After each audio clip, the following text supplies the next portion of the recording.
സ്വർണം വാങ്ങാൻ ആഗ്രഹിക്കുന്ന ആളുകൾക്ക് ഏറ്റവും നല്ല ടൈമാണെന്നാണ് ഇതൊക്കെ കുറേ അനലിസ്റ്റ് ഇപ്പം പറയുന്നത്. അതായത് ശരിക്കും നമ്മൾ ഉദ്ദേശിക്കുന്നത് സ്വർണത്തിന് നല്ല രീതിയിൽ റേറ്റ് കൂടും തന്നെയാണ്. എല്ലാവരും അതുതന്നെ പറയുന്നത്.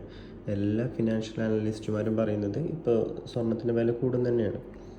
പക്ഷേ ഇപ്പോൾ റീസെൻ്റ്ലി ഇപ്പോൾ 2-3 ദിവസമായിട്ട് സ്വർണത്തിൻ്റെ റേറ്റ് താഴേക്ക് വന്നുകൊണ്ടിരിക്കുന്നുണ്ട്.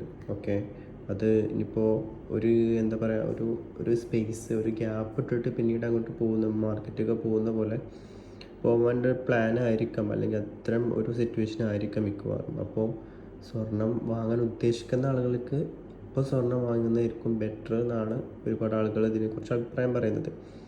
മെയിനായിട്ട് എന്തായാലും മുൻപ് കേട്ടിട്ടുള്ളത് ഏകദേശം 1,80,000 ഒരു പവന് വരും എന്നൊക്കെയാണ് റിപ്പോർട്ടുള്ളത്. അത് ഈ വർഷം തന്നെ അങ്ങനെ ആവുമെന്നൊക്കെയാണ് പറയുന്നത്. അപ്പോൾ അങ്ങനെയൊക്കെ വരികയാണെന്നുണ്ടെങ്കിൽ സ്വർണം ഇൻവെസ്റ്റ് ചെയ്യാൻ വേണ്ടിയിട്ട് വാങ്ങുന്നവരും അതല്ല എന്തെങ്കിലും ഫംഗ്ഷന് വേണ്ടിയിട്ട് വാങ്ങുന്നവരൊക്കെ ആണെങ്കിൽ ഇപ്പോൾ വാങ്ങുന്നതായിരിക്കും ബെറ്റർ. എന്തായാലും ഒരു ലിമിറ്റ് വരെ താഴത്തേക്ക് പോകാനൊരു ചാൻസും ഈ ടീംസ് ആരും നമുക്ക് റിപ്പോർട്ട് തരുന്നില്ല. എന്തായാലും പ്രൈസ് ഹൈക്കാൻ തന്നെ ചാൻസ് ഉള്ളൂ. പ്രത്യേകിച്ച് യുദ്ധം നടക്കുന്ന സമയത്തൊക്കെ ഏത് നിമിഷത്തിൽ ഇനി കൂടാനേ ചാൻസ് ഉള്ളൂ. അപ്പോൾ വാങ്ങാൻ ഉദ്ദേശിക്കുന്നവർക്ക് ബെറ്റർ ടൈമാണ് ഇതെന്നാണ് ഇവരുടെ അഭിപ്രായം. ബാക്കി നിങ്ങളുടെ ചോയ്സ്.